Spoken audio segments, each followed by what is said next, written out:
ក្រោយការប្រកួតរបស់ក្របីប្រៃពេជ្រសម្បត្តិនិងកីឡាករធុនមេញហុងប៉ាខនីហើយក៏ទទួលបានជោគជ័យទៅលើក្របីប្រៃពេជ្រសម្បត្តិលោកគ្រីពីឡុតដែលជា promoter ហើយនឹងអ្នករៀបចំកម្មវិធី Extreme ធម្មរាគុណខ្មែរក៏បានលើកឡើងនិយាយបែបនេះក្នុង Twitter Facebook របស់គាត់ផុសរួមអោបនឹងរូបរបស់គាត់ផងដែរហើយពិសេសនៅក្នុងការប្រកួតនេះគឺត្រៀមលេងហើយបងប្អូនក៏ក្រើកខ្លាំតែនគឺមហាក៏ក្រើកពិភពគុណខ្មែរទៀតហើយបងប្អូនរវាងកីឡាករក្របីប្រៃពេជ្រសម្បត្តិនិងកីឡាករធុនមេញហុងហើយជាការជំនួបសងសឹកនៅក្នុងមហាព្រឹត្តិការណ៍ Extreme ព្រោះនៅក្នុងនោះគឺបងគ្រីពីឡុតបានលើកឡើងនិយាយចំទៅកាន់អ្នកទាំងពីរណាបងប្អូនគាត់បានលើកនិយាយថាគ្រាប់ពេជ្រគុណខ្មែរទាំងពីររសជាតិថ្មីនៅសង្វៀន Extreme ឆាប់នេះប៊ុំគឺជាមហាព្រឹត្តិការណ៍វ័យចេះបងប្អូនហើយក៏អាចជាការប្រកួតនេះអាចនឹងមានការដាក់ដណ្ដើមខ្សែក្រវ៉ាត់ណាមួយពីក្របីប្រៃពេជ្រសម្បត្តិព្រោះបច្ចុប្បន្នក្របីប្រៃពេជ្រសម្បត្តិនៅខ្សែក្រវ៉ាត់របស់គាត់ក្រងមួយខ្សែគឺខ្សែក្រវ៉ាត់ Extreme ព្រោះដំបូងគឺក្របីប្រៃពេជ្រសម្បត្តិក្រងពីរខ្សែប៉ុន្តែចាញ់កីឡាករសុកធីទៅគឺរបូតមួយខ្សែអញ្ចឹងណាបងប្អូនហើយលើកនេះគឺក្របីប្រៃពេជ្រសម្បត្តិនិងកីឡាករធុនមីងហុងក្រោយចប់ការប្រកួតគឺជាប់ចិត្តទៅដល់fan អ្នកគាំទ្រគុណខ្មែរខ្លាំងមែនបងប្អូនព្រោះកីឡាករធុនមីងហុងជាកីឡាករមរុកដែល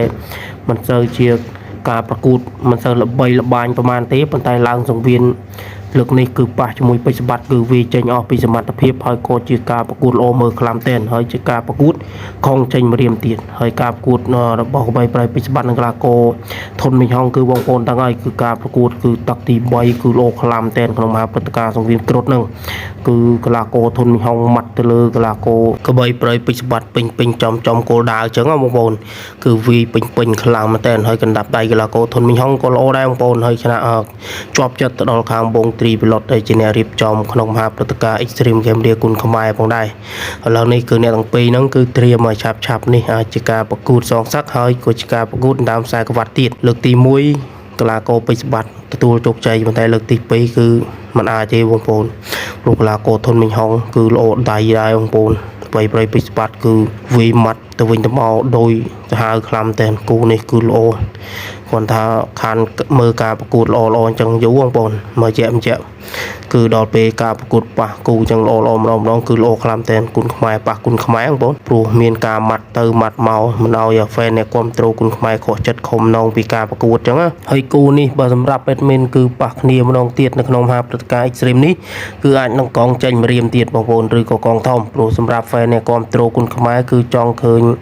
ការប្រកួតអ្នកទាំងពីរលើកទី2កងធំម្ដងព្រោះការប្រកួតទី1ហ្នឹងគឺជាការប្រកួតកងចេញម្រាមអញ្ចឹងបងប្អូនហើយលើកទី2ប៉ះកងធំប្របីប្រៃពេជ្រសម្បត្តិគឺរៀងដៃស្រាលទៀតហើយបើកងចេញម្រាមហ្នឹងគឺរៀងធ្ងន់ប៉ុន្តែបើកងប្រកួតកងធំអាចនឹងមានស្រាលប៉ុន្តែបើសម្រាប់ការប្រកួតអ្នកទាំងពីរនេះគឺសម្រាប់ admin បើយក200គឺ50-50ជាការប្រកួតលើកទី2ព្រោះជាការប្រកួតកងធំឬយ៉ាងណាយើងចាំមើលដល់គ្នា